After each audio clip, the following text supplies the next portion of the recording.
As per the report, National Post reports that 20,000 plus Indian international students, they failed to register in their colleges after arriving in Canada. The Canadians raised concern of fraud. So who takes that responsibility of this mess, and where are those 20,000 plus students?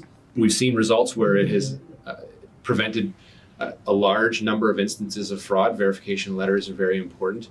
There's a lot of responsibility, frankly, on the universities that are welcoming people to take responsibility for these people that are paying exorbitant fees just to show up in Canada. It doesn't make sense that if you're paying that much money,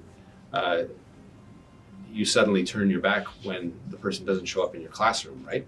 And that is a Canadian state doesn't follow everyone's comings and goings. That's the reality. I don't track you. Just the conspiracy theorists think we track you guys. No, we don't, and that's the reality. I'm not being cavalier about this, but the reality is that they did get a visa.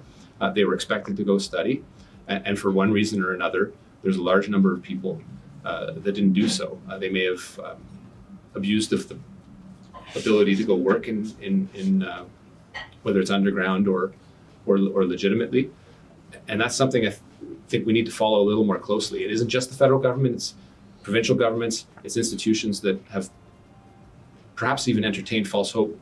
People have paid a lot of money just to get in here, and then if they disappear, it's not right. You're expected to study, and if you're not, you shouldn't stay here. That's why some of the clampdown has been so important, to make sure that we are actually getting in legitimate students into this country, and I think we've seen that largely. I'm prepared to do more if need be, if I see this trend continuing. My sense is that it has dropped. Even some of the top institutions that weren't doing all that much wrong, it's more difficult to recruit. I think we need to make sure that the Canadian brand does focus on excellence, on quality, and less quantity. And clearly, I'm ready to do more, but it'll require a rebranding exercise, but also a rework with universities and colleges and provinces. Important to make that responsibility, to make sure that we are following people more closely in their academic journey. Because again, we're talking about a younger set of the population, our kids, that we need to follow closely and make sure that they're being properly accompanied when they come into Canada legitimately.